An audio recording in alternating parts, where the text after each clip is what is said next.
हम मीनू झा उपस्थित भेलहुँ हेँ। ओठगन करैके की अर्थ होइ छै, ओठगन लोक किया करै छै, ओ सब जानकारी अपने लोकनिसँ साझा करै छी एहि वीडियोके माध्यमसँ।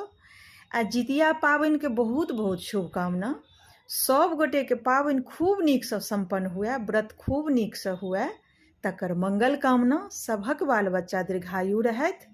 तऽ सुनू अपने लोकनि, ई जितियामे ओठगन केनाइ किया अनिवार्य छै आ लोक किया करै छै। ओठगनके अर्थ भेल एक दोसरसँ जुड़ि कऽ रहनाइ, एक दोसरसँ हिल मिल कऽ रखनाइ आ रहि कऽ चली, सबसँ जुड़ि कऽ चली, सबके सङ्गमे लऽ कऽ चली, सबमे ओठगल रही, सबमे रिश्ता जुड़ल रहए, एक दोसरमे सम्बन्ध बनल रहए। एकर अर्थ इएह निकलै छै। ई एकटा पारिवारिक जे त्यौहार कहै छियै से ई त्यौहार छियै पारिवारिक, फैमिलीमे जे ककरोसँ केओ बिछड़ी नहि। ताहि दुआरे ई एकटा बहुत महत्वपूर्ण एकर अर्थ छै ओठगनके। ताहि दुआरे ओठगन सब केओ करैए, हर जीव जन्तु ओठगन केने यए।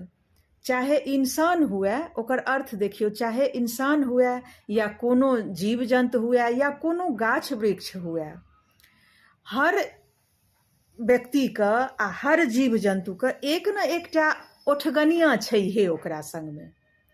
चाहे केओ माल जाल पालैए तऽ ओकर देखभाल करैवला छै, केओ परिवारमे छी तऽ एक दोसरके देखभाल करैवला, केओ ने केओ पति पत्नी भेल, भाय बहिन भेल, जे केओ भी होइए, हर रिश्तामे एक दोसरके देखभाल करैवला छै। आब एतऽ अर्थ ई निकलै छै जे ओठगनके मंत्र किया लोक पढ़ि कऽ करै छै। तऽ मैयाके मुँहसँ बचपनमे सुनने रही जे पोरेक गाछ जे होइए, पोरे गाछ ओठगन नहि केने छै। तऽ ओहि दुआरेसँ पोरेमे देखबै जे सूङ्घ नहि होइ छै, बाँकी जतेक लत्ती फत्ती होइए सबमे सूङ्घ रहै छै, सिवाय पोरे पातमे। आब ओकर अर्थ बुझै छियै जे मैया सब किया ई बात सब कहै।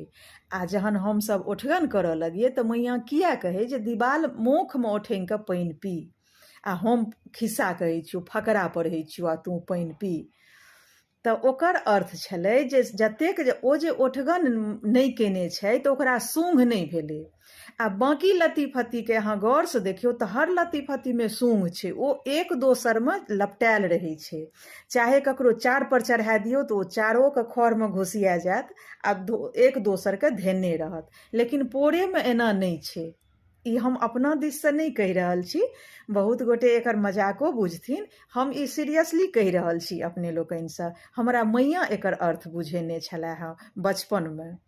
तऽ ओकर अर्थ इएह छै जे पोरे जे केओ इंसानोमे बहुत घमण्डी रहै छै, हम एना किया करब, हम नहि ईसब करै छी। तऽ तहिना होइ छै, कोनो पूर्वज सभक जे किछु अर्थ निकालल छनि तऽ कोनो गलत नहि भऽ सकै छै। तऽ ताहि दुआरे देखबै जे पोरेके सूङ्घ नहि छै तऽ ओ कोनो चीजमे जल्दी लटपटाइत नहि रहै छै, ओकरा बड्ड प्रयास कऽ कऽ टाटपरमे चढ़बियौ या चारपर चढ़बियौ या कतहु भी चढ़बियौ, बहुत प्रयास करऽ पड़ै छै ओकरा। बाँकी लत्तीमे देखियौ एकटा कटकियो गाड़ि दियौ तऽ ओकर सूङ्घ ओकरा पकड़ि लै छै, लटपटा कऽ ओ कतहुसँ कतहु चल जाइ छै। लेकिन पोरेमे एना नहि छै। तऽ ओठगनके अर्थ इएह होइ छै जे अपन परिवारमे सबसँ जुड़ल रही, सबसँ जोड़ि कऽ चली, ओठगनके।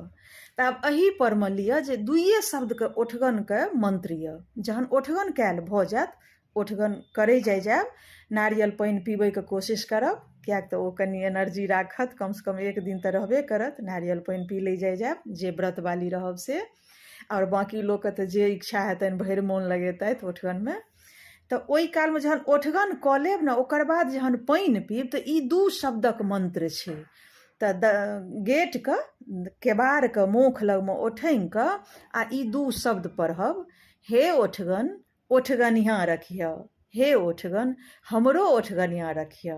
इएह दुइये शब्द अछि, लेकिन ई ओठगनके मंत्र छियै, फकरा छियै।